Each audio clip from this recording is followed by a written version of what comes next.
Side to bring the heat to you. Real rap, hip-hop, news media, the traps and the mission, the black power visions. It's time to separate the facts from the fiction, the real connections, the lies and the deceptions. You're dealing with reality and not the perceptions. We still in the back blocks with killers and have-nots. Listen to the bills with the pills and the black Alpha Storm. It was all a dream, you know the song. A touch of green fire, now we strapped with the bomb. Straight face, if I ain't talking real, I'm probably quiet, cause silence is a weapon. I don't give up my power. In the chambers in the back of the course, they make arrangements. The men's with the friends in the United Nations. Briefcases with the lottery cash, get a policy passed. Dead kings, no equality math. We the force that they fear in the sky, but in the flesh, but not in the media. The devil's a lie, that's between us. I never build platforms for the dreamers. Prokofiev knock hoods down to build arenas. Education and regentrification, the temptations, the flashes in the pan and the sensations. I'm making sure my legacy is ending in greatness. And once the shit leave, you could never replace it. Can't stop us. To the crabs and the coppers, even had the lust to put the cameras in the box up. Every time it's fire like Bob, I got a plan for the van. But after that, we gon' fly in the chopper. Come on, feel me? Side to bring the heat to ya. Hip-hop, news media, black power in the streets with ya. Hip-hop, news media, side to bring the heat to ya. Hip-hop, news media, black power. Before I do that, I want to let y'all know that if y'all go and subscribe and sign up, let me show you. I'm gonna do better than that. I'm gonna show you better than I can tell you. For this up and coming debate coming up, let me share this with you. Okay, here we go. Let me share the screen.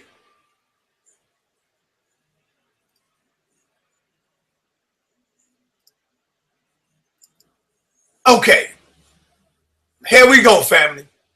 You see it. My brother Young Marcus versus Jeffrey Rosenberg. It's going down December the 17th. The place is not big. It can't hold over 200 people. So first come, first serve. I know y'all want to be in the building. The doors open up at 5:30. Get a good seat. All right. Tickets are $20. You could get the tickets from the Nicholas Bookstore. You could get tickets from Brother Sarnetta. You can get tickets from the Nicholas Bookstore on the 125th Street. Hello? Yo, turn that down because I'm loud.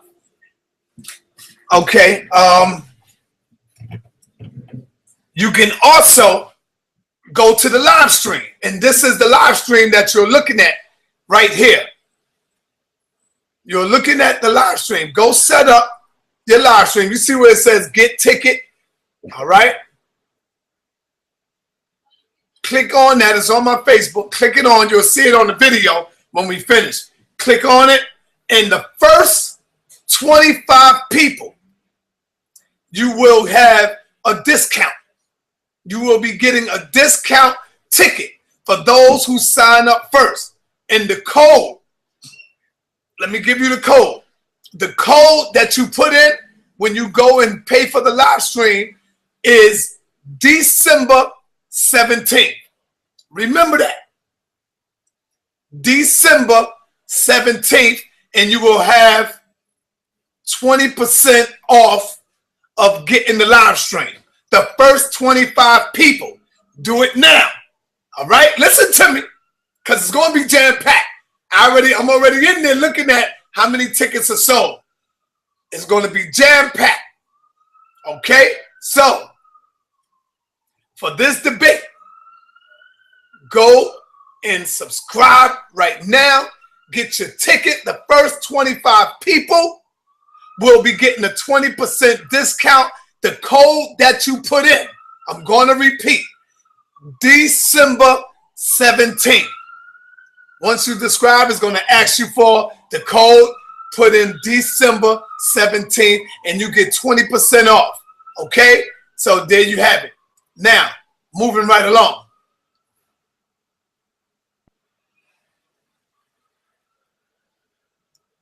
Moving right along.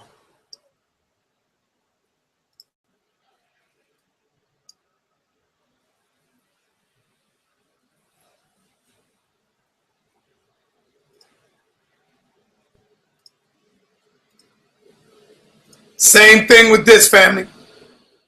The ticket sales is already going crazy. I know there's a Negro out there talking about boycott black businesses and black stuff. There's a Negro out there doing that, but it's too late. The tickets are selling. Now, same thing with this. Go and sign up. Go to my Facebook page, Frankie Gary. You know what it is. Sign up. Click on tickets.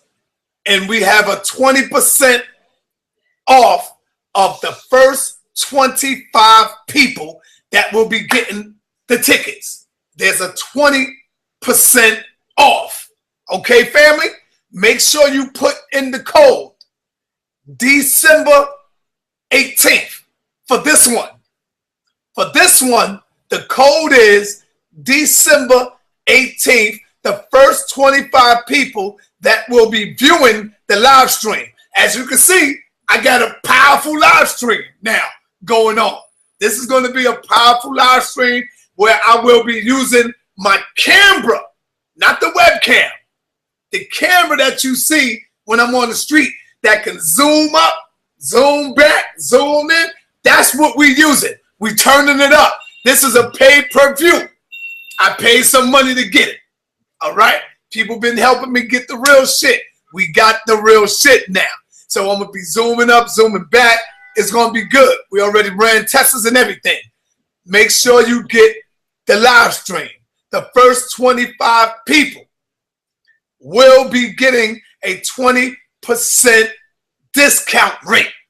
The code that you put in as you purchasing, December 18th.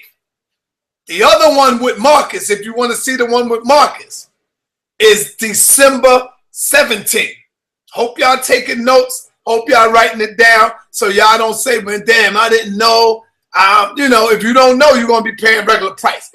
While he's setting up, I want you to talk a little something about hip-hop. Being that you rap, what got you into rapping and all that, my brother? And how old are you? And how old are you and how you get into hip-hop? Let me tell this down. First of all, I'm 43, right? And I'm not originally from Baltimore, Maryland. I'm from Annapolis, Maryland. And Annapolis, Maryland is a type of dynamic that they deal with. I don't know if you ever heard of it. They deal with like a little like go-go, and they deal with like hip-hop music. But me, go-go, man. Just like I said, you ain't never met a man like me. I was always one to always break outside the mold of things. So I kind of moved towards BPP. I moved towards the Steady Bees. I moved towards the G-Rap.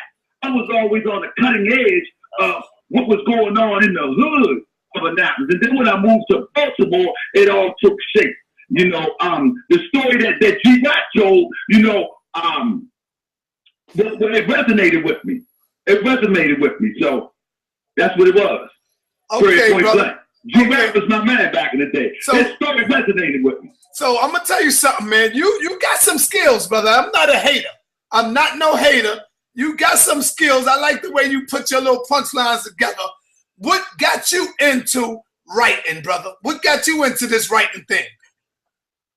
Oh, what really got me into writing was actually Ice Cube. When I heard the death certificate and America's Most Wanted. When Ice Cube would start talking about them dope pants and he was just going hard. And he was, you know, the song where he was like, I was told because I couldn't witness the whole act. In and out was the movement of a Bozak. It was hot and sweaty. He was actually talking about the sexual conception of childbirth. And he painted a picture. And the way that he painted that picture was so clear. I was like, man, I got to do that because at the time I was just freestyling. You know, and I was like, man, I want to paint that picture. You know, and somebody said to Uncle Bay got that Melly Mel flow. Guess what? That's an honor to say I sound like a Melly Mel, a cool dope thing. That's right. But actually what I do now, brother, I do it as a tool of promotion. I don't do it as trying to be a rapper. I get money other ways, not by rapping. Come on, get with it. Right. Yo, real quick before I go to my brother Polight, what is your take on? Did you see the BET Awards? Right. what is your take on damn, who was that did the conscious rap? Because I know you were saying T.I. did the conscious rap. Yeah. What is your take on T.I. and that whole performance, brother?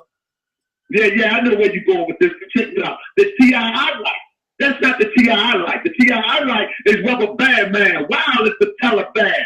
9 in the right, 45 in the other. That's the T.I. I like. You know, that's my lane with T.I. I'm not into the conscious T.I. I'm into the T.I. with Rubber Band Man. He's my man. So why not? You don't believe it? You don't believe him or something? Or he got to prove? He got something more to prove to you? No, I just think it's prime time for everybody to become conscious. So now, when we needed somebody on the forefront, when it wasn't publicly accepted, we didn't have them. But now it can be publicly accepted because Beyonce did it. Now you're going to see everybody try to do it. Man, I'm sticking with J. Cole and Kendrick on that lane. All right. That's what it is. Do you see the potential of hip hop getting back to the original state where it was at one time, as far as bringing the information and the message to the people? Do you see it getting back there, brother? Absolutely. Exactly where it's going at. We know everything. See, in the modern scientific of America, people see stanzas and turbans and all that, and they miss the message. In the modern scientific of America, we believe that everything goes into a cycle. Everything has a cycle age. So which means that once something happens, it will repeat itself again. It will refine itself again and again. So of course, it's going right back to what it used to be. Somebody say conga bass sound like Melly Mel. Well, guess what? That's where hip hop is going to, the message, quote unquote. That's exactly where it's going to. So get ready. Open your mind up and listen. Stop judging things the way that you see it and listen to the content and the context, as opposed to seeing something with your eyes. See it with your mind. And you'll get it. Okay, brother. Live for the audience now. The people hear you.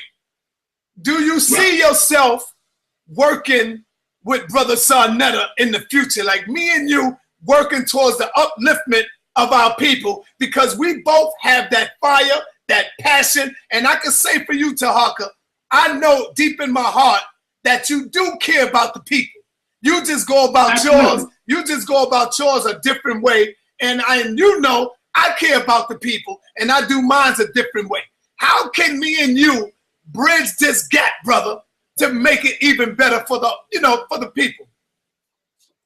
I think what we got to do is we got to respect each other's lanes. You know, and in this life, everybody has a lane, and everybody has a job that they're called to do. The Prophet Obadiah says there's enough work for all. What that means is that what you're doing is important. What I'm doing is important. What Polight doing is important. I can't knock what Polight doing. Polight can't knock what I'm doing. But we should be able to critique each other, be outside of emotions, and getting so caught up in the emotional aspect of critiquing each other. You feel what I'm saying? So the thing is that you and I, as I said to Polight and I said to you, and we said this in private, brother, as opposed to you working for me, I work for you, let's work together in a common interest and move forward. Period, point blank. If we can do that, if we can work together in a common interest for us to move forward, we can accomplish something. But the moment that you try to employ me, then I'm going, I can't do that. The moment I try to employ you, you can't do that. So we're going to have to work together. I'm a boss, you a boss. I'm an owner, you an owner. So let's work together. All right. Thank you, my brother. I appreciate your input. Somebody put in the chat room. Hold on. Polight get away. Polight always trying to get away. Hold on, brother. Hold on. Yes, I thank you and I appreciate your input. Somebody put in the chat room, Sarnetta, you singing a new tune now with Tahaka. I told you before the brother got on, after Tahaka made his spit, and then I came back the next day and did what I did, me and this brother spoke on the phone last night. We also spoke on the phone today. And it's not really a beef. We just decided that we don't want to take the people and have them divided on some people going with him, some people agreeing with me. We decided that, let's knock the bullshit out, come together and do something better for the people. That's why, brother, I'm singing a new song. Come on, man. I know y'all want to see that, right? Or do y'all want to see us go to war and and somebody get hurt in this game? Is that what y'all want? So come on, family. So Brother Tahaka, go ahead and say what you got to say to Polight real quick. Where's Polight at? Where he doing? He's right here. I don't see him on the screen, but nevertheless, Polight. What's up? How you doing? I heard you coming for Baltimore, brother. I didn't get the car, brother. You coming to Baltimore? What you said, bro? Huh? What you said? Aren't you scheduled to come to Baltimore soon? Yeah, I am scheduled to go out there, actually. You know we got to hook up, right? You already know that, right? I already know. Let's get it in. I hope to see you. What are you talking about? That's because, you know, every time we talk on the freeway, you sit back and let me and Shanetta argue, and we go back and forth together, and you just stay back and laugh. So now I got to talk to you, brother. Because, you know, I'm rocking with y'all. Peace and love, family. Peace and love, family. Brother Polight, I'll talk to you soon. You know I definitely go talk to you, sir. So, family, y'all need to know, man, we're not going to fight and kill each other for your entertainment. That's not what we're going to do. That's right. If we can come together and come to a conclusion how we can work together, that's what we want to do. We're not going to fight and kill each other for your entertainment. And especially, we know we ain't going to fight and kill each other for your European entertainment too, because they will love it. This is how boxing got started. So with that being said, peace and love, family. I'm out. Peace, my brother. That's what it is. All right, y'all heard our brother Tahaka Bay. Now we're gonna hear our brother Polight. And Tahaka be turning the freak up, man. I got some questions that I took from the public, and hope my brother don't think I'm putting them on the hot seat, because I got some powerful stuff, man. Yeah, man. So let's get it in. Y'all can get these chairs, whatever you want to do. Just sit down. I'm just going to go through the interview, and then we can get into who you guys are afterwards. But I just wanted them to know that our people in college is making it happen. These are young brothers, man. Young brothers putting in pain, man. Okay, so my brother Polight, What's going on? the first question I have for you, brother, is why are the rappers not doing more for the black community? Why? I guess that's a matter of opinion. You know, after being in the industry now, I got a whole different perspective. So, yeah, we all can do a lot more for the black community. However, I think a lot of the rappers are doing as much as they know. You know, we kind of demand things of people whose resume doesn't specifically attest to the fact that they are proficient in political responsibilities and detail. So I would suggest that we educate the rapper or find the ones that are very educated or have a high cognition of politics, and then hold them more accountable. But to just anonymously suggest that, hey, the rappers need to do more, believe it or not, some of these people think they are doing more based on what level of education they have. You understand what I'm saying? Come on, brother Polight. If you were trying to say that the rappers are doing more, brother, I ain't say that. All right. I said, based on, he's starting that shit already. Listen. I said, based on what level of education they already have. The level of political cognition just in our community in general is very low. Our financial literacy is very low. So how do you expect the people to respond to a crisis they are not familiarized with?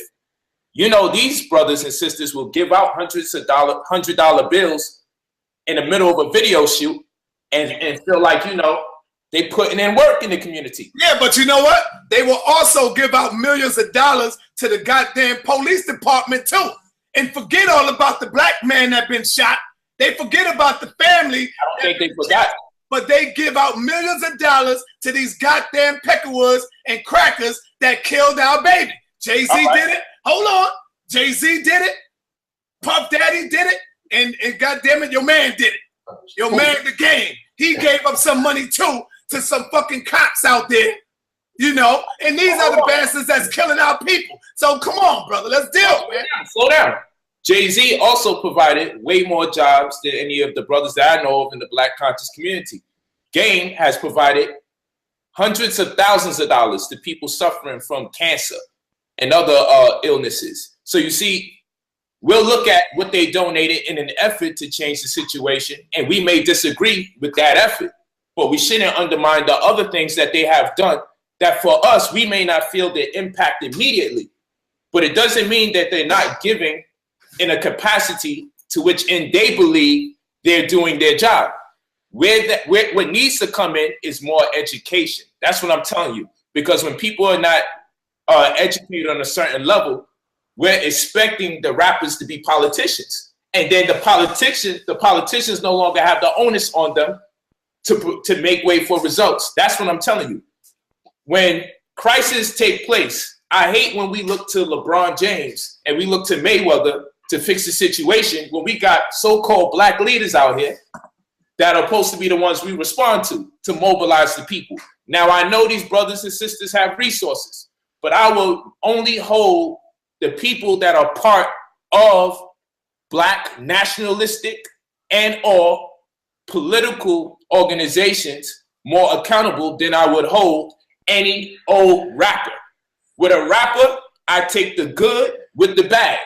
You feel me? So, hey, he may do good today, and tomorrow he may do bad, but he is a rapper. He is not he doesn't represent the municipalities that immediately affect my community. So I will not put the same onus on a rapper that I will put on a politician or a local leader.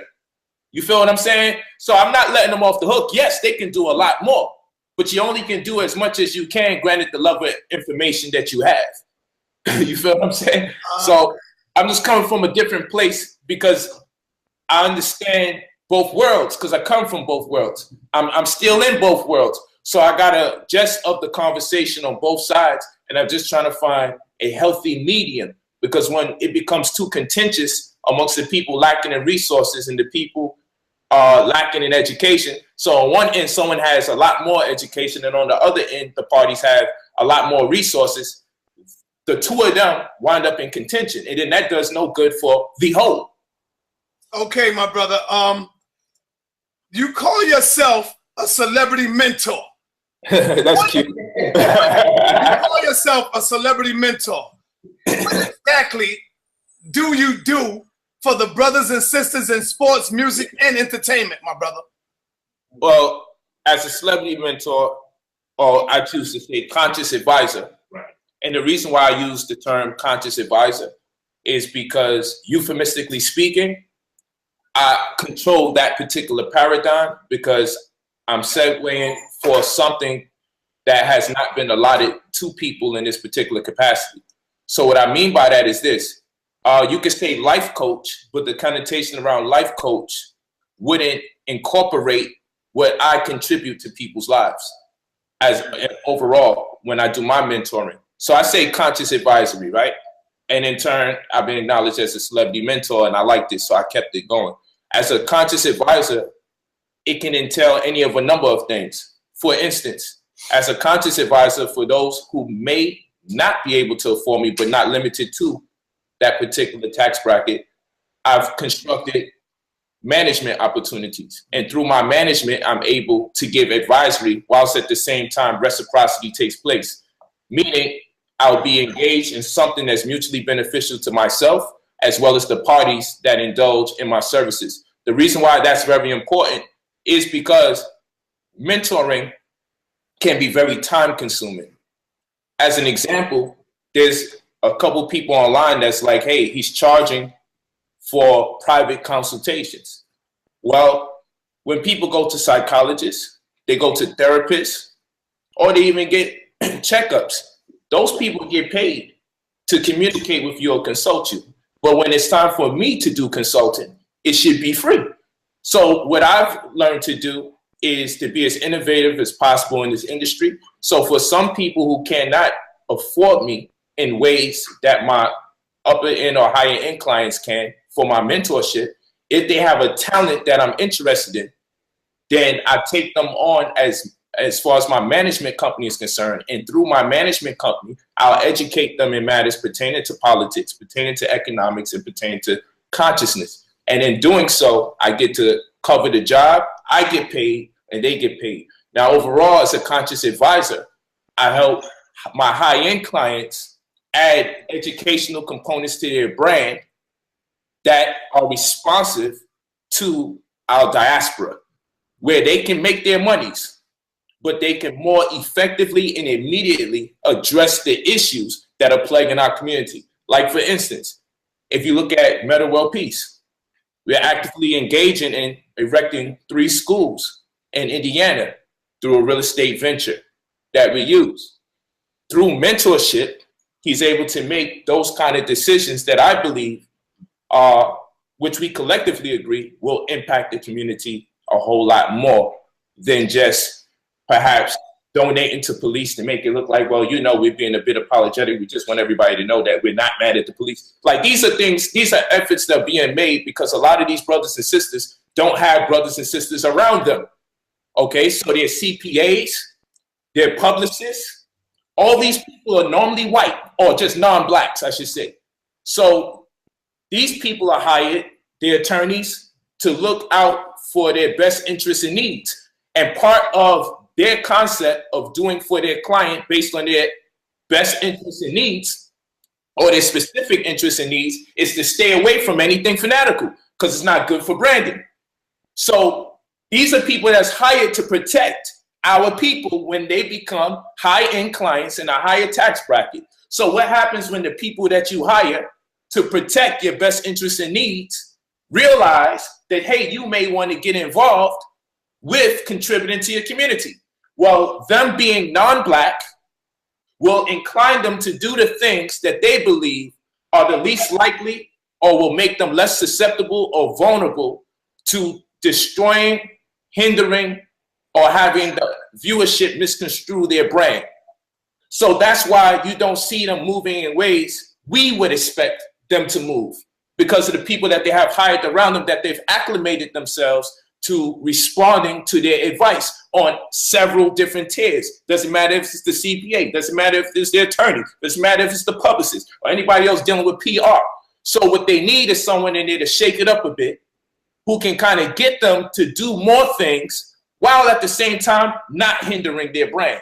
And that's where I come in, because I understand what's going on in the community. I'm of the community, I'm from the community, and I haven't been away so long that I am oblivious to what we need. So as a conscious advisor, I find the medium or the through line between what they can do that's still safe, that even if they check it out amongst all the other people that they hired, it can flow, whilst at the same time it's more immediate and more impactful to the community. So these are things that are discussed, aside from also giving them more black nationalistic values. Why? Because with the education and with the understanding of how we've been manipulated up until present day, it invigorates that soul. It sets way for the impetus for revolutionary acts if the education is all wise, right, and exact. If the education is black, nationalistic in its inception, and you get your point across, the celebrity will become a revolutionary in time, but ultimately they will definitely want to do a lot more than they previously conceived, because you need the information to be the drive to which then they'll be able to say, I'm willing to put my money in this direction. All right. So what I do is very unique, bro. All right. Conscious advisory. Yo, take me out that feedback. You had feedback. Yeah. Okay, now it's off. Good. Go ahead. I see you, brother, hanging out with Game. And a lot of people want to know, being a celebrity mentor, how come you're not talking to Game about the beefing with him and Meek Mills? Why you not, in his ear trying to really show him what to do, about this beefing shit? That's a interesting presumption being made, but I do talk to the brother Game about a number of things, and we speak quite frequently, probably week to week, I should say. Actually, week to week, and there's nothing but love between that brother and I. But again, you got to understand what makes me so unique and so special to this community is that I understand the mindset. I'm moving from the same mindset. A lot hasn't even changed. It's how we prioritize our anger. and to see to it we don't misappropriate our energies. So what happens is that man is entitled to have a problem with any other black man that he wills to have, much like you, much like anybody else. When I take the stance as a conscious advisor, it doesn't mean that whatever I say, people will do.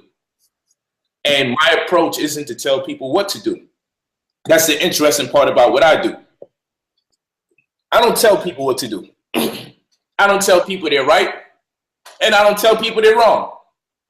I got a whole different energy. And what happens is my communications with these brothers and sisters can't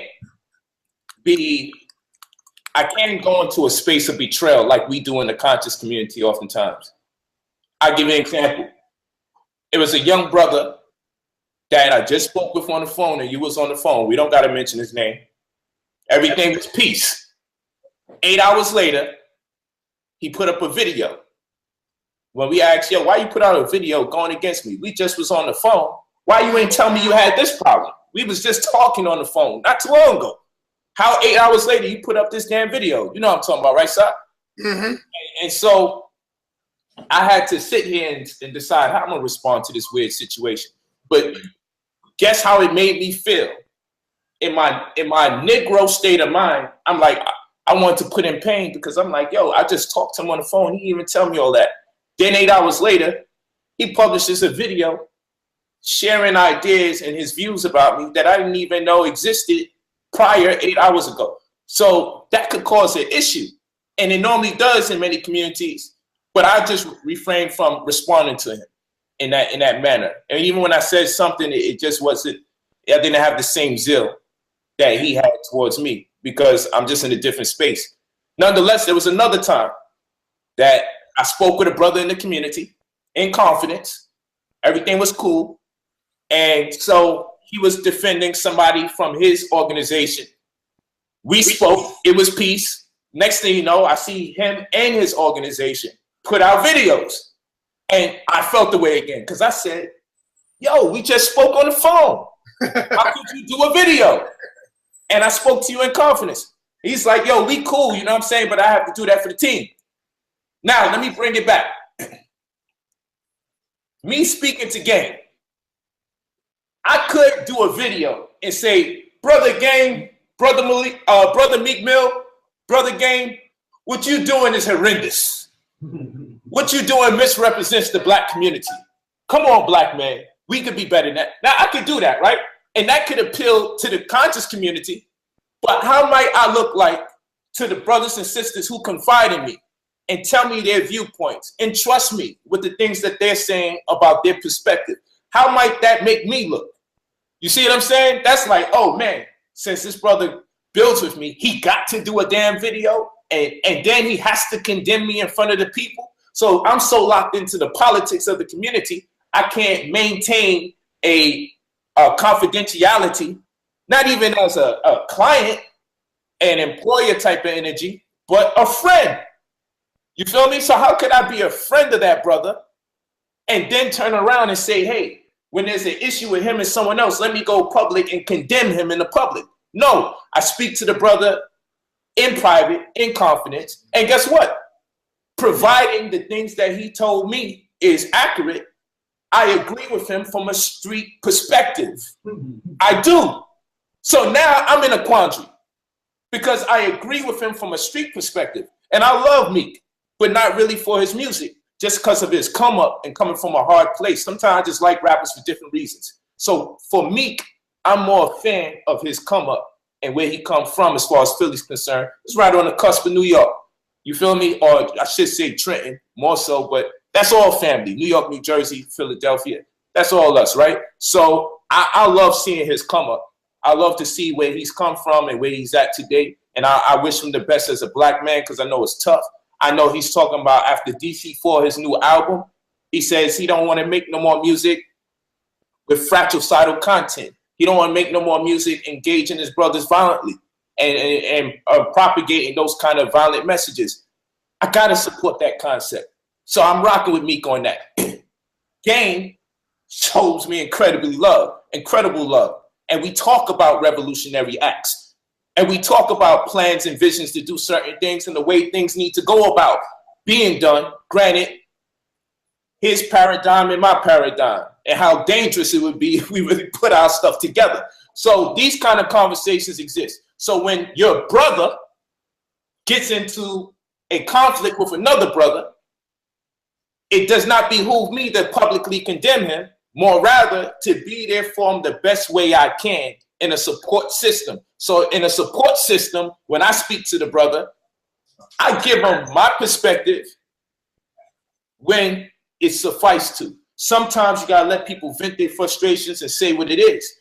I listen to that man, you know, and I'm like, you know, if it's true, everything you saying, I agree with you from a street perspective. And I also let the brother know without divulging too much of the information that you guys got to be careful.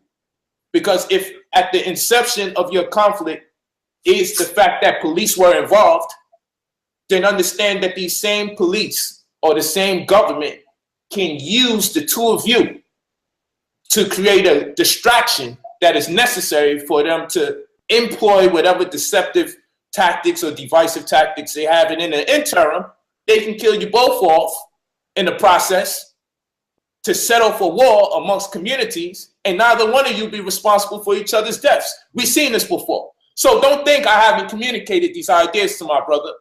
But like I said, our conversations are in confidence, but that's an actual fact. I've disclosed those kind of ideas to the brother. And so he's going in his direction, very positive. He's opening up a business for black people that particularly love to smoke and give them opportunities to invest. So everybody that's smoking, like we'll look at the female industry with the hair and say, damn, how come black women don't just take control of their industry with the hair? Well, you know what? Game invested in a weed dispensary, okay? Trees by Game. And he's opening up job opportunities for the black community. So I don't want to hone in on the conflict and strife he may have with his brother, because at the end of the day, the way he approached his beef with him was to say, it's not against Philly. I have beef with one person. Don't include other people. Hey, we can shoot a fair one. I ain't talking about killing nobody. I'd rather just shoot or throw our hands, you know, or let's talk man to man. Now, how come everybody's ignoring those parts of the conversation? This man has made it clear publicly, let's just talk man to man. Let's throw our hands. No, I'm not including nobody else. No, I don't want you to include nobody else. So are we saying that black men don't have the right to be upset with each other? That's unrealistic for me. If that man has approached it that way, I'm grief-stricken that two brothers of that level, of that caliber, of that celebrity will even have such contentions during this hour in America. I don't like it. But I cannot tell a black man how to handle his beef, especially when he's saying we don't have to take it to the levels that we've seen things transpire in the past. All right. What's up? Turn that back. Why you keep giving me the feedback, man, when you finish? Check this out. What you talking? Floyd Mayweather. I see you in his gym. I see you in Floyd Mayweather's gym. Floyd Mayweather has condemned what's my brother name with the football 49ers?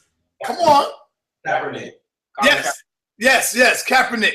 He said some crazy shit, right? Now, do you agree with Floyd Mayweather that all lives matter? He on that all lives matter shit now. Don't be afraid. He ain't gonna knock you out because his hands is considered a weapon. So, when you see Floyd Mayweather, do you have a problem with that, brother? I'm gonna tell you this. Floyd is my man. I love him. Shout out to my homie P. Rilla. That's my dude. Listen to what I'm saying. And you ain't gonna like this, but you gotta let me talk to get my whole thing off. Go ahead. I see it on your face. Damn, so relax, man. I'm good. You about to go in already. I ain't even said nothing. I see it on your face. Listen, I'm gonna tell you this. Listen to me carefully. All lives do matter. Hold on. Drink that. Keep drinking that while I talk. Keep drinking that while I talk. Come on, brother. I don't want to hear you talk like that, Polight. Don't worry, bro. Let me finish. The Polight I know, brother. Come on, man. Brother, let me finish, bro. All right, let me finish. That's all I'm asking you. And then after I'm done, you can take from what I said and you can give me critique if it's even necessary. All right, go ahead. Okay? We're not talking about somebody that's living in the hood right now. We're talking about a man that's made $250 million in 36 minutes. All right? We're not talking about the homie that's doing the 9-to-5 job and he gives his honest opinion. There's two versions of honesty, right? There's the poor man's honesty, and then there's the wealthy white man's honesty. And then now we can add a third one in there. There's the wealthy black man's honesty, right? So that's one. So in that is the politics. Like Donald Trump, in my opinion, is rich enough as a white man to be honest. He has enough money to be honest. So he could care less what people say or think. Apparently, he has enough money to be honest. I mean, this man even intimated that if he loses the election, his supporters might wild out. And I'm paraphrasing, but I mean, this guy is a gangster with it because he made enough money to be honest. So because you got a lot of money, you could send out the wrong message I didn't say that. To your people. Come on, Polight. I didn't say that. All right, what you saying? No need to pyramid emphasis. Give me the time to create, to set this stage. Once I get you in tune with the atmosphere from my deliberation, then you can receive me better. So what I'm telling you is this. We have to contextualize. We have to contextualize these arguments. That's what we have to do. We can't just simply make generalizations about statements people say and make. What we got to do is consider the disposition of that particular person, the hour, the climate, the atmosphere, and what people expect of a person versus what they may say. That's what we got to do.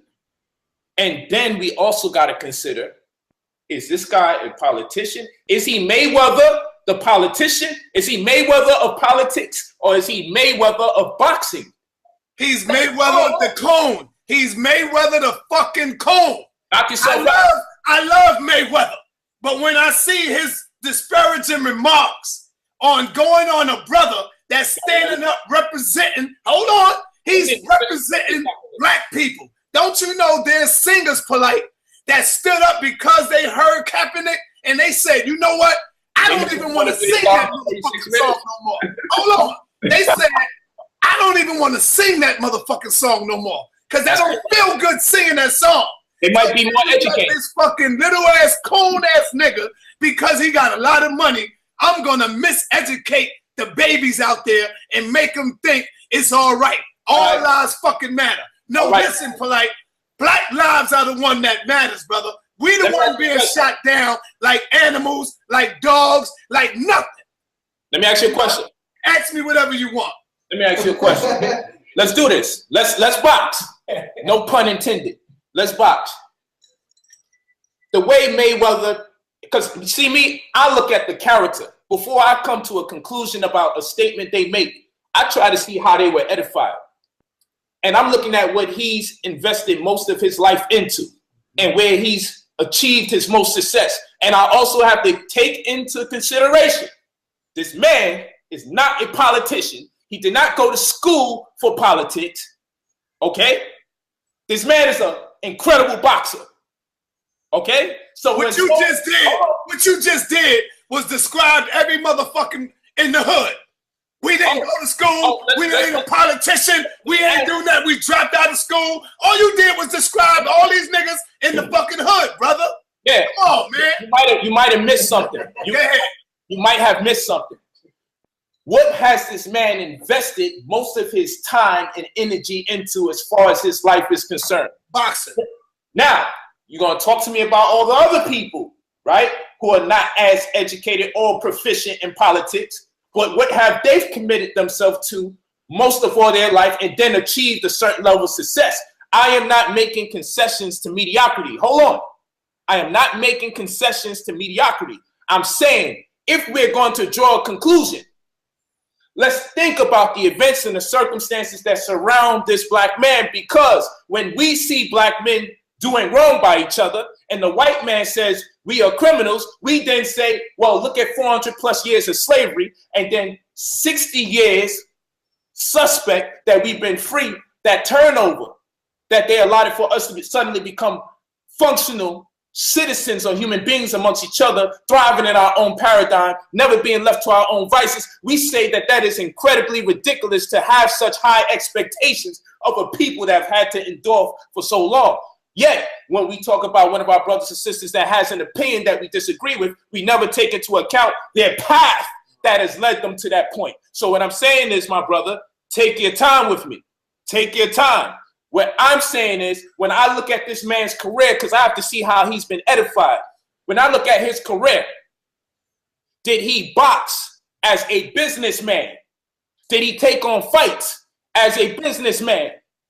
Or did he say, I want to give the people what they want to see? I'm more concerned with punching and getting hit back. Or was his ideology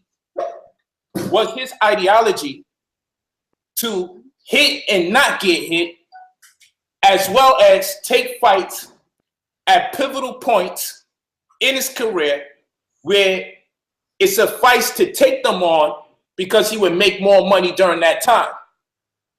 You got to look at a man who's become extremely successful. I don't get it, what you're saying. So Well, because of all of this, I'm just saying that he got the right to talk stupid in the community because of all this shit that he have accomplished in the boxing ring. So hold on. So this nigga, this little motherfucker get a pass? Come on, Polight. What are you saying? If that was somebody else, Polight, you would have been tearing his fucking ass up. You know that. Nope. You try to give me game, you try to give me a bunch of other people. Because it's Floyd Mayweather.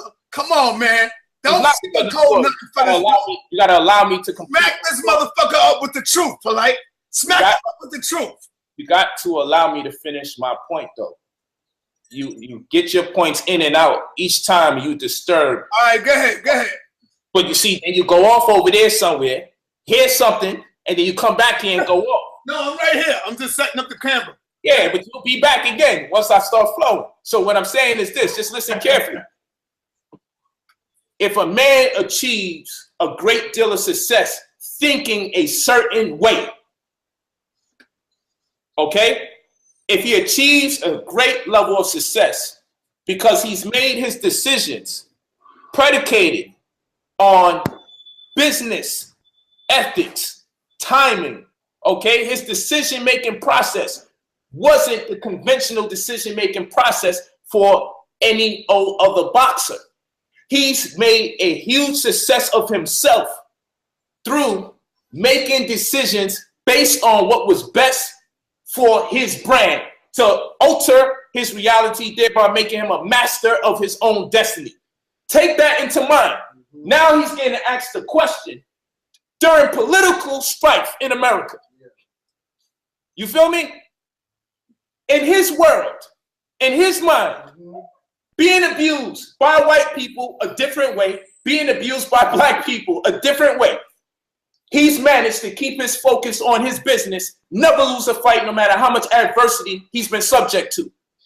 What then might a man of his caliber, who's become extremely successful, more successful than any other athlete, more in control of his business than any other athlete ever known to man, what might he say before national television when asked about something that ascertains to the political crisis and social injustices taking place in America? He may not exactly say that which he needs to say to appease us people in the black community. He may not, because that man's mold is different. We are talking about a man whose father sold drugs, a man whose mom was on the drugs, a man whose father left him or was incarcerated and he had to be, Again, you describing the hood again.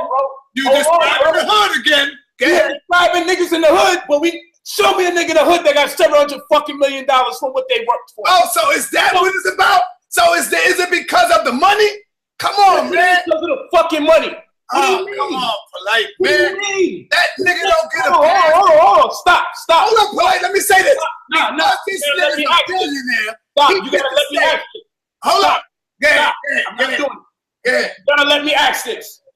If I'm in a $700 million situation and your ass is in a barely making $700 every 2 weeks situation, our answers are gonna be different when I'm on fucking TV because you're never on TV. What are you talking about? It is because the money. He worked so fucking hard to get to that space.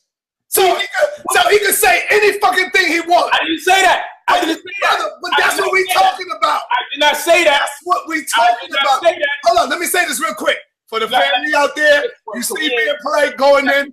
This is what we used to do all the time. So we go in like this all the time. So I want to let the family know it's love. Don't think we just, no, me and Polight, this is my fucking brother. We've been doing this. We taking it back to the old school. Remember, Polight? How we was going in. So I'm gonna let you know. I ain't feeling no way. I'm letting you know the real deal, brother. I don't feel no way about the conversation. But you're not gonna tell me a $700 million net worth is going to give an answer the same way as no one who's even on the net worth chart. You're not going to tell me that. You're not. And is this an opportunity for us to escape being pro-black? No, but you also have to factor in, is he part of a black organization? Is he a black nationalist? Is he down with the Moors or the Black Panthers or the National Coalition for Justice and Black Power, New Covenant? Is he a House of Consciousness member? No, he is a boxer who didn't go through the school system, whose parents wasn't in the household, who saved him. Another Mike Tyson story. His black family, once his father was incarcerated, his uncle took him. His uncle couldn't handle him, so his uncle brought him over to the white man to take care of him. The white man brought him back to his uncle. The uncle brought him back to the white man. The white man helped raise him. So we got to be for real when we look at the whole scenario. Let's be for real. Come on, bro. So if the man tells me all lives matter, all lives contributed to his fucking livelihood. Come on, man. Bro, this is what I do for a living, bro. Like, come on, man. I'm down with this, man. I'm with the shits, bro. I'm with the shits, man. Don't think I lost my step, man. You got to understand, when a black man has so many different races contributing to his life, his whole concept of the world is going to be different. You feel me? It wasn't exclusively black people that took him out of poverty. And damn near when you black, you feel black people are exclusively part of you being in poverty if you don't got a certain level of education. So it's not about if Polight agrees with Floyd Mayweather. It's not about that. It's does Polight understand? I always say understanding transcends disagreement. So it's not about right or wrong. It's about understanding the mind frame or the mindset of the person that's saying that which you disagree with. So when he says all lives matter, he may not even realize the implication based on the people who indulge in the social behavior more. Meaning, when I hear someone say all lives matter, much like you, Sonetta, and the viewership, we tend to see it as an apologetic statement. And I'm going to say why. Because the only reason we're saying all lives matter is because it feels like that the black lives, the necessity to sustain black lives has been abandoned. So when we hear all lives matter, we're like, man, the only reason we came up with Black Lives Matter is because black lives have been undermined. So all lives matter sounds like an attempt to undermine the crisis that we subject to. I totally get it. But I don't think he sits there and reads what we read and studies what we study day to day. I got to consider a man and his upbringing. I got to consider the black people that raised him and the white man that helped change his life. Okay, when his black family couldn't because they were selling drugs and on drugs. I got to consider all those things. So when that black man says all lives matter, why not? I get it. And I may not agree with the timing of it because it implicates the movement, because the movement only asserted Black Lives Matter because we see Black lives are being undermined. He may not have even realized the implication of saying it to the community at that time, because he's coming from a different space, and he also has to deal with politics at the end of the day, which is why him, amongst many other people, have not even verbalized what their standpoint is on the Kaepernick situation. Many people just stay the hell out of it because it's not good for branding. Because at the end of the day, the same black people that you trying to get the black fist from will not open it up to give you any dollars. So they are in this conflict. Who do we rock for? Do we fight for the black community that's not going to fund me when I lose my career and job? Niggas be like, lose the job, man. Black power. That's what niggas be saying. But tell that to somebody who comes from the depths of poverty, like all them people you talking about, but actually transcended it.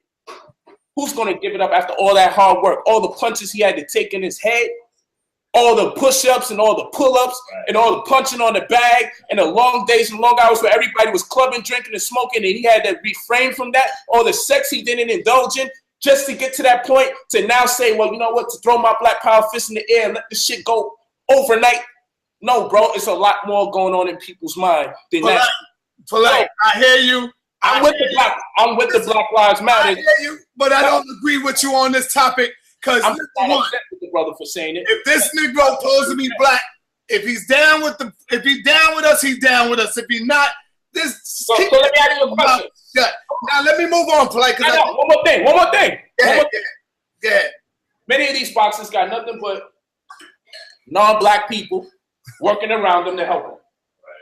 Floyd Mayweather, because he's Floyd Mayweather, how many black jobs did he create within his immediate vicinity and outward? Because of what he's created around himself, how many black people have been employed because of his greatness? Why can't he just be great in that particular capacity? Well, we dealing with black leaders, right? You know what we do?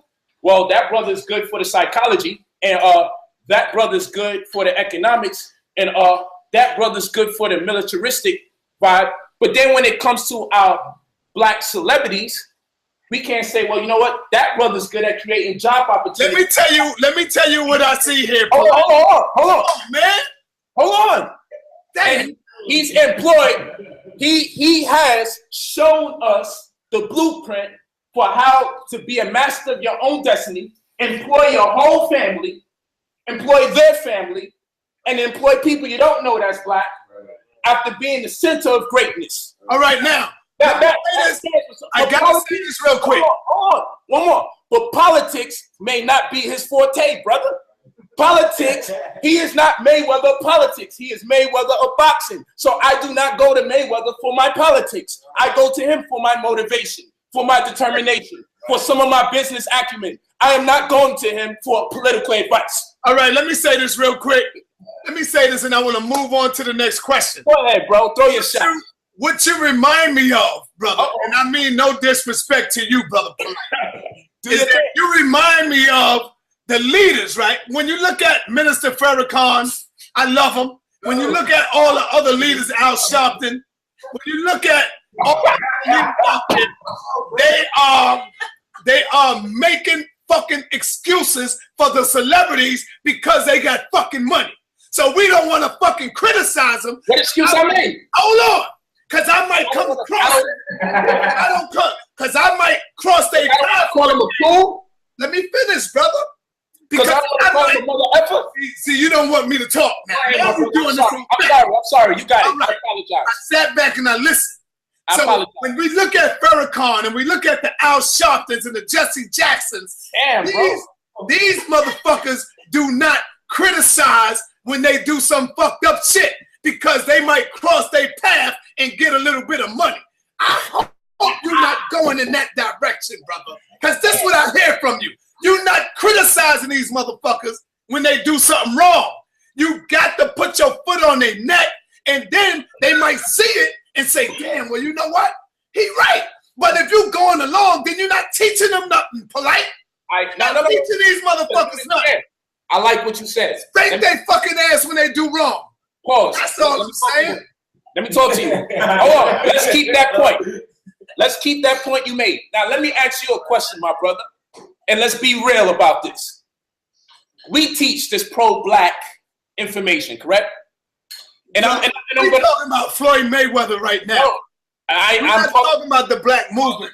Brother, I want to give you insight and perspective because I'm concerned about the people that you mentioned in retrospect to the things that I was saying. So rather than be offended by what my brother was saying, because I'm smart enough to be offended when you throw those names out there and that conversation around it. I know what you're intimating, but you my man and you got the right nonetheless because you said this is how it sounds. So I'm good. Now what I want to do is ask you this as the pro-black brother that be on the streets and look at other leaders in the community that put up their YouTube videos. You've seen quite a few black leaders go into violent deliberations against each other, right or wrong. We see the YouTube posts where they cursing each other out, saying who's an agent, saying who's a coon, saying who should even be killed. We've seen it. Here's the question. Amongst those pro-black brothers and sisters that do all those videos amongst their peers, don't you think they have to walk by the local drug dealer, the local gang member? Why don't they do videos blowing up the spot of the local gang member that's right outside their window? Why don't they do a YouTube video and say, you know what, son is a blood, and he's out there gang banging, killing our children. His name is Jamal Exon. How come they don't do that? But they'll do a video banging on another teacher. I'm making a point here.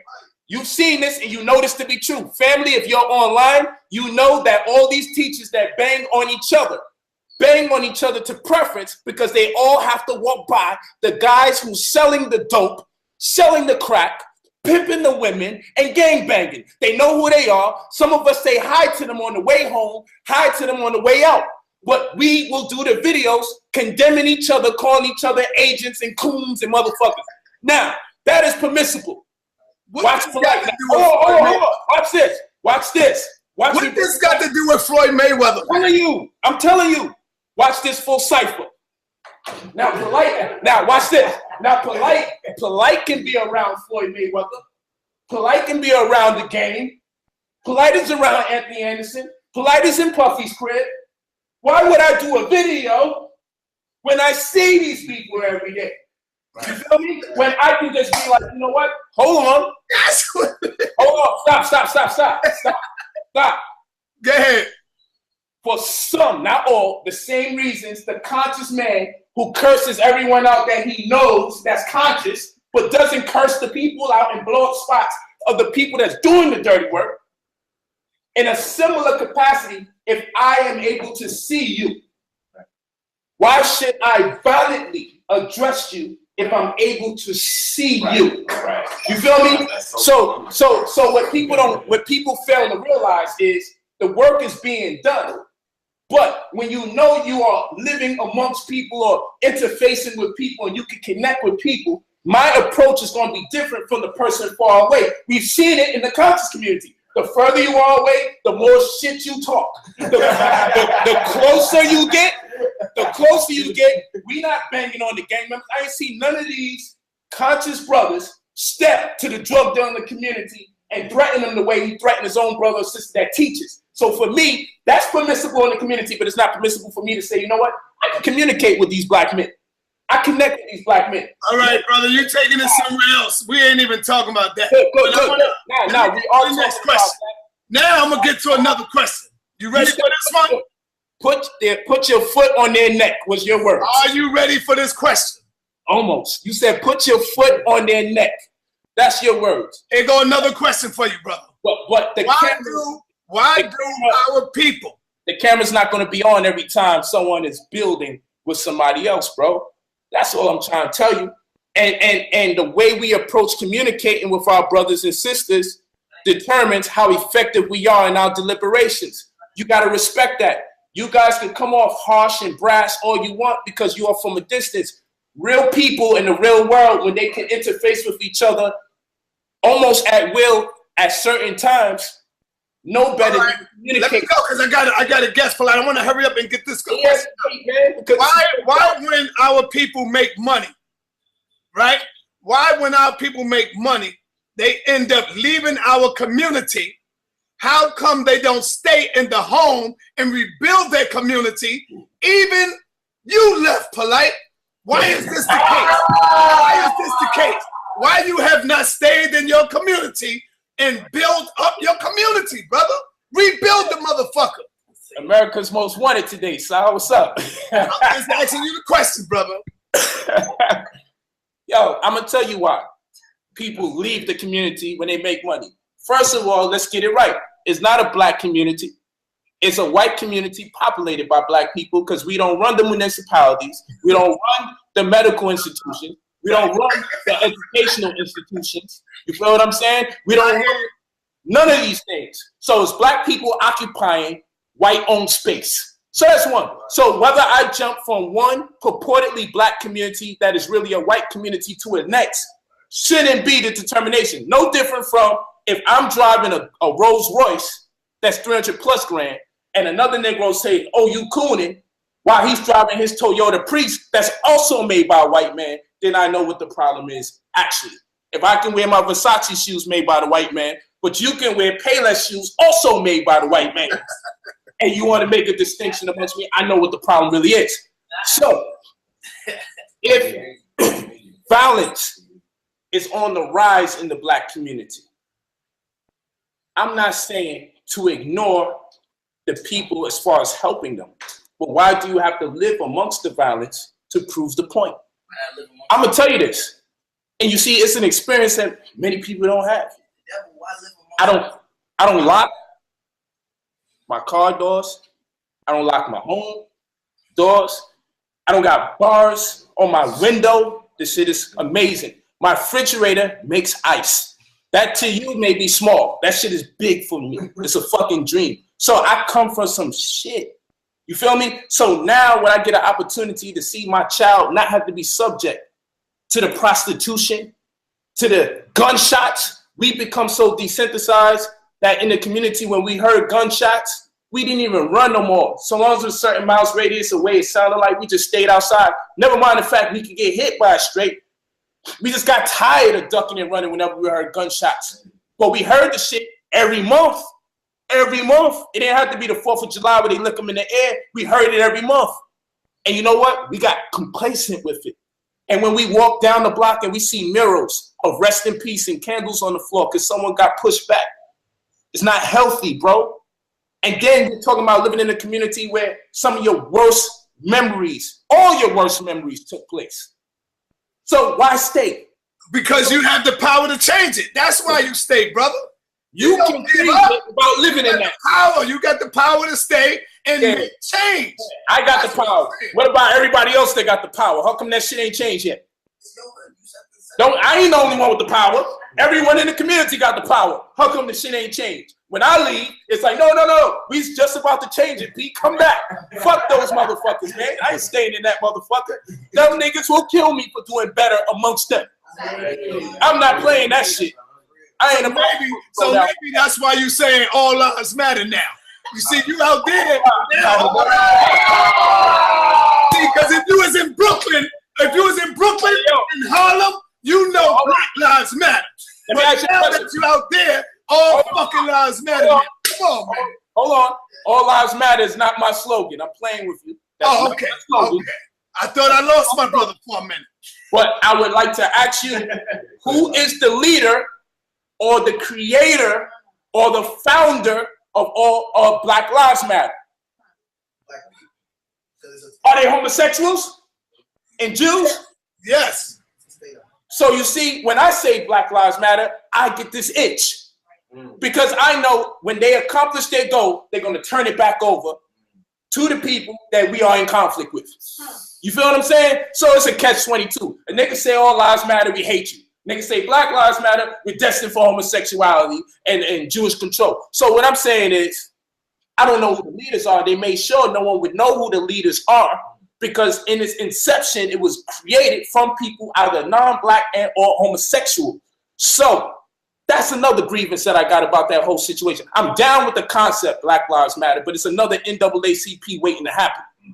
You feel me? So I just kind of keep my space. But I'm down with the concept on a generic level what Black Lives Matter means to represent. I take that to preference over All Lives Matter. However, based on that person's education and the circumstances that drives them to a point in their deliberation where they say All Lives Matter, I like to contextualize it to understand what would make a Black person say that above the other. Before I condemn them, I have to appreciate why they feel the necessity to say that. It doesn't mean that they're cool. It may mean that they're operating off a different system. We're all computers here. You feel what I'm saying? They're operating off a different system. And what we got to do is find a way to communicate with them. And we believe that our brand or our operating system is more sufficient.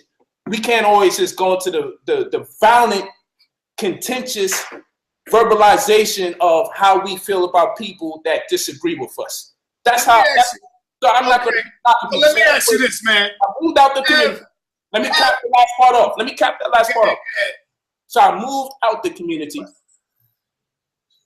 Mostly, not all, but mostly because I got children I'm raising. Black girls I'm raising. And they deserve better than what I know I grew up in. You know, you see, if you can see this, man, I got a scar from here to here. Where I got shot in my back, I'm touching right now. This is in the Black community this took place. And it wasn't no white people that did it. And maybe I even deserved it. I'm down with all of that. But the cycle is still going to keep perpetuating itself in that community. So why can't I leave, protect my children, and then come into the community, do my work, and come back where it's safe? Because that's a violent. So they don't shoot. They don't shoot in the white community, huh? They do. They shooting other white people. Okay, let me ask you this. My college is around the corner right over here. A white student shot a white teacher. Let me tell you something, bro. And I'm not telling you it's perfect. I'm not telling you it's perfect. But the only shootings that I know was 2 since I've been over here, and it's been white on white crime. That's the only 2 that I've known. All right, Polight. No, we got you put something out there, let me put it down. Do you know how it feels for me for the first time to be able to walk my community and be like, wow, I actually like taking walks in the night. I do it damn near every night, just walking around. And I ain't worried about when I get off the train, the homies might be looking at me because the chain I got on. You feel this vibe, and you see a group of your own, and you feel the negativity. I ain't got to worry about no one trying to holler at my baby mom saying, well, you know what? She shouldn't wear form-fitting clothes if you don't want no one to talk to her, even though we know that's your wife. Guess what? That don't happen in the white community or the multicultural community or in my Beverly Hills community. There's respect issue here. Motherfuckers know that's your wife. They don't try to talk to her. But the Black community, though, their excuse is, she shouldn't dress like that, so I don't try to commit adultery. Because I ain't got no self-control as a Black man. I can't control the thoughts of my penis. I can't decide which one is different between the one in my head and the one in my pants. So what I'm saying is this. Hello? Our children being jumped after school. You feel what I'm saying? A lack of programs and cultural elements that help really edify our children. Listen, I moved out to give my family what they deserve. Yes. Which is the opportunity to be happy and not always see Black people in a low light. Where I'm at, we see wealthy Blacks doing great things and operating on a high frequency of thought, communicating with you like their brother and like their sister. I need them to see that. Because if ever I need them to see crazy, bro, I ain't got to live in the community for that. We could turn on the TV and see the violent projections of Black people there. And TV and media is very good at convincing us how crazy we are. If I need them to see violent depictions of crazy Black people, I'll turn on the TV or catch a movie. I'm in the house. I'm good. We could turn on a Tyler Perry film if we want to see some dysfunctional Black people shit. So I'm good. I ain't got to live in the heart of the hood and subject myself to that craziness. I could come in there and put in pain because I'm from there, but I ain't got to stay amongst the wolves. And when I say wolf, because deep down inside of every fucking dog, there's a wolf. So we are part of the animal kingdom. Because I'm saying it again because you laugh. I don't want to stay amongst the wolves. And what I mean by the wolves is inside of every dog, there's a wolf because that's where they come from. We are all part of the animal kingdom. We may cut our fingernails, we may shape up our hair, and we may take showers. And are you saying that we are more dangerous than the white people? Are you saying no shit like that, please? Oh, because you said Yo, you said it's much dangerous to live amongst the wolves. And well, you should. what are you talking about? You should let me finish my point. Go ahead. Go ahead. Just like genetically, despite what you see to be a dog, it has wolf ancestry. What I'm saying is, what you're calling humans are still part of an animal kingdom. And when humans are lacking in resources and educational tools to advance their culture, their system, their family, and their society, they will quickly regress to their animal instincts and nature, which is to make them territorial and sexually driven and overzealous, and thus creating nothing but enmity amongst each other. Anybody of any race of the human kingdom will, or the animal kingdom, I should say, that which we classify as humans in the animal kingdom, when we're stripped of a thorough knowledge of self, or even just lacking in resources, we will digress from our human stature and we will violently engage each other like animals, not because we don't have the potential, but because the environment doesn't warrant the necessity to access the potential. You don't need all the technical knowledge to survive when you're in poverty. You need animal instincts to survive in fucking poverty. You need to learn how to fucking sell drugs or join a fucking pack of brothers or sisters that will protect you so you can live long enough to hopefully get the fuck out. You don't need much of that knowledge to get out no damn hood or to live or survive in the hood. You need animal instincts, and that's why they set this shit up the way it is. So it's us that we got a responsibility to make ourselves better and come back to the community and see who we can save, because we ain't gonna save most of them. All right, my brother, I got your point. Powerful, powerful message. We got Polight on the phone, Polight going in. So I have another question for you, brother. Have the rappers converted you? Have the rappers converted you to their lifestyle? Because it looks like you're doing more partying than fucking teaching, brother. Have the rappers converted you? Yeah. Straighten that face up. I see you. Straighten it up. The rappers did convert me. Uh-oh. Uh-oh. Why not? Why not? They converted me. I realized they was right about a lot of things.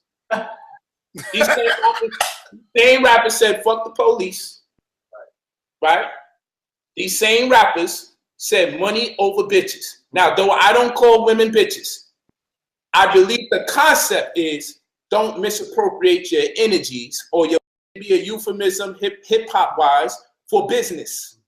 So business first before you start messing around with who they call bitches, which would be out of control, possibly sex crazed, gold digging, reckless women. Right. But they may say money over bitches. But I'm smart enough to say, well, let me see what my brothers are talking about here. So they got a concept. They just need a mentor. But overall, I hear what they're talking about, and I'm like, you know what? We should have the right to drive these nice cars. And you know what people say? Like, why you gotta show $100,000? You're acting like a rapper or something. No, don't give the rappers that. I'm acting like a fucking king. Oh, yo, white people don't do that. Yes, because white people socially and genetically are different. We artistically see the world differently. Don't ask me to spend my money the way white people will not spend it. Don't ask me to do that. We're black. Our whole thing is reliant upon art. Everything is an aesthetic for us. Hip hop is an aesthetic. Okay? Spending money is an aesthetic. When black people get money, we demonstrate our wealth through art. Whether it's the clothes that we wear, the jewelry that we buy, the houses that we live in, is how we are genetically framed. Don't ask us to demonstrate art the same way white people do. White people will die with millions of dollars to see to it no one has it when they're gone. They will. They'll put enough aside to their family, most likely, the educated white man. But rest assured, there's billionaires and 100-millionaire white people whose money will never be spent, not even in 100 years to come. It will still be saved somewhere while everybody is dying of fucking poverty. And it is black people who had everything stripped and taken from them. And then we say, how come that these black people want to buy chains and want to buy cars? Because we never had nothing our whole fucking life. So it's therapy. It's just therapy. So I understand. Now I'm not angry no more. I understand where these brothers are coming from. Because now that I started applying the therapy and getting me my nice house and getting me my nice car, I'm a lot more happier. So I could come in here and I can teach and people be mad. Why he's smiling every time? That's how you know you can't trust him. Poverty makes you frown. Poverty has made you evil. So every time niggas talking that black or pro-black revolutionary talk, 9 times out of 10 I would say, they sound angry and look angry. Like they're not even happy to be part of the damn movement. I'm happy to be part of the movement, but I shouldn't have to live and suffer, nor should I have to deprive my children of some of the things in this existence that are not so abundant to everyone, but fun to engage with or interact. I'm just saying this. I've been converted by them as a conscious black man. So I never stripped myself or denied myself of my consciousness. I've integrated the two to find a proper medium so I don't lose myself. So I know if I don't burn out my desires will burn me out. So I made sure I engage in the acquisition of the material assets that I have so I will no longer want it when I'm gone after this lifetime. Why should I have to suffer? Hold on. Why should I